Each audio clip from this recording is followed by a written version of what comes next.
According to Food and Drug Administration regulations, abortion pill Mifeprex can only be dispensed at a medical facility under the care of a certified provider.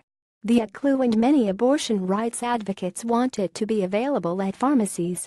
Getty Images Drive. Graham Chelius has delivered hundreds of babies. But when a woman comes into his family medicine practice in Waimea, Hawaii, seeking an abortion, he can only advise her to buy a plane ticket. "There are no abortion providers on our island," Chelius said, "so if one of my patients wants to end her pregnancy, she has to fly to a different island 150 miles away to get this care." Chelius is a plaintiff in a new lawsuit by the American Civil Liberties Union that's seeking to expand access to medication abortions, which can be used during the first 10 weeks of a pregnancy.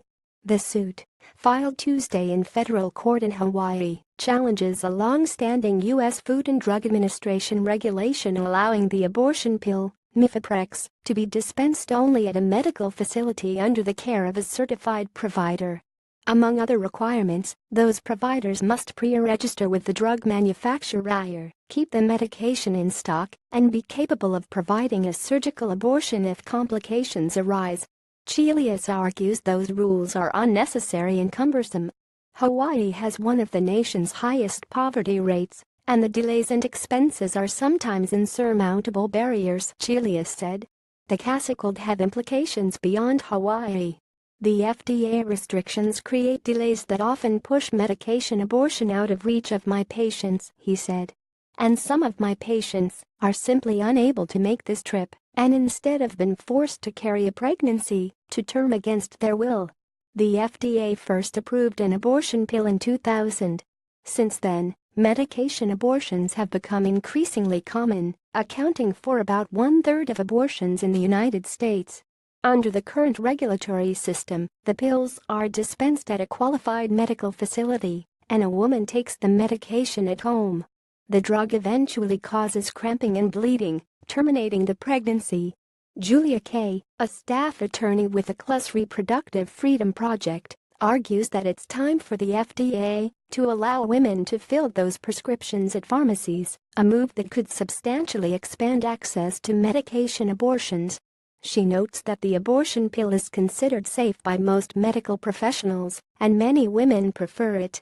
It feels more natural to them, like a miscarriage.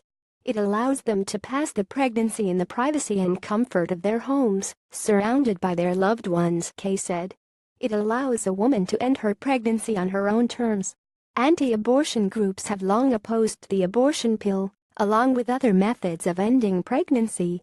Dr. Donna Harrison, Executive Director of the American Association of Pro-Life Obstetricians and Gynecologists, objects to medication abortions, in part because they happen without the direct supervision of a doctor. Is the pharmacist going to answer her call at 5 in the morning when she's suffering or needs some help? The pharmacist is not going to be there, Harrison said. That's a minority position among obgyns. The American Congress of Obstetricians and Gynecologists (ACOG) has described medication abortion as a safe, effective option and has called on the FDA to revise its standards. In a statement last year, ACOG's past president, Dr. Mark S. DeFrancesco, said that while fatal infections have been reported in rare cases, it is important to note that no specific connection exists between medication abortion and these infections, which can also occur with other obstetric and gynecologic processes and procedures.